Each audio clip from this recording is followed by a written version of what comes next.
ഇന്നലെ ലെബനിൽ 3000-ഓളം പേർക്ക് പരിക്ക് പറ്റുകയും 12 പേരുടെ മരണത്തിൽ കലാശിക്കുകയും ചെയ്ത പേജർ സ്ഫോടനത്തിന് പിന്നിലെ പേജർ കമ്പനിയെ തിരക്കി രാവിലെ മുതൽ ലോകം തിരയുകയായിരുന്നു. ഒടുവിൽ ആ കമ്പനിയെ കണ്ടെത്തിയപ്പോൾ ഗോൾഡ് അപ്പോളോ എന്ന് പറയുന്ന തായ്വാൻ കമ്പനിയായിരുന്നു.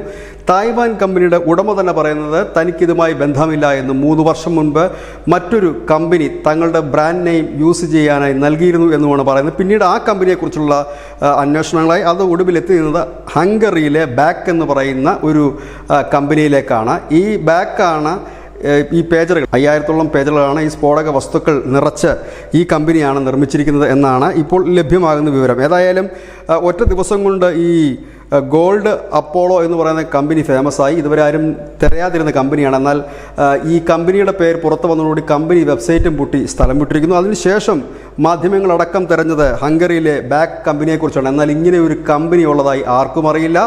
തായ്വാനിൽ നിന്ന് ഇങ്ങനെ ഒരു ഷിപ്പിംഗ് നടന്നതായും അറിയില്ല. ഇത് എങ്ങനെയാണ് ഇവിടെ എത്തിയതെന്നോ ആരാണിത് നിർമ്മിച്ചെന്നോ അറിയില്ല. അതായത് ഇതിനെക്കുറിച്ച് ഇസ്രയേൽ ഇതുവരെ ഔദ്യോഗികമായി തന്നെ ഒന്നും തന്നെ പ്രതികരിച്ചിട്ടുമില്ല. പേജർ നിർമ്മിച്ച കമ്പനി ഇപ്പോഴും പുകമറയത്താണ്, ഇല്ലെങ്കിൽ അജ്ഞാതമായി തുടരുകയാണ് അതിൻ്റെ ഓണർമാരും മറ്റുള്ളവരും. ഏതായാലും ഹംഗറിയിലെ ബാക്ക് കമ്പനിയെ തിരക്കുള്ള അന്വേഷണം ഊർജിതമായി തന്നെ നടക്കുന്നു. പ്രത്യേകിച്ച് BBC അടക്കമുള്ള അന്താരാഷ്ട്ര മാധ്യമങ്ങളാണ് ഈ കമ്പനിയെക്കുറിച്ചുള്ള കൂടുതൽ വിവരങ്ങൾക്കായി തിരയുന്നത്. ഏതായാലും കമ്പനി നിലവിൽ ഇല്ല എന്നാണ് ഇപ്പോൾ ലഭ്യമാകുന്ന വിവരം. ഏതായാലും സിനിമകളെപ്പോലും വില്ലുന്ന ടെസ്റ്റുകൾ നിറഞ്ഞതായിരുന്നു ഇന്നലത്തെ ദിവസമെന്ന് പറയേണ്ടി വരും. കാരണം സിനിമകളിൽ പോലും കാണാത്ത തരത്തിലുള്ള ഒരു തരം ആക്രമണ രീതിയായിരുന്നു ഇസ്രായേലിൻ്റെ മൊസാദിൻ്റെ ഭാഗത്തുനിന്ന് ഉണ്ടായിരുന്നത്.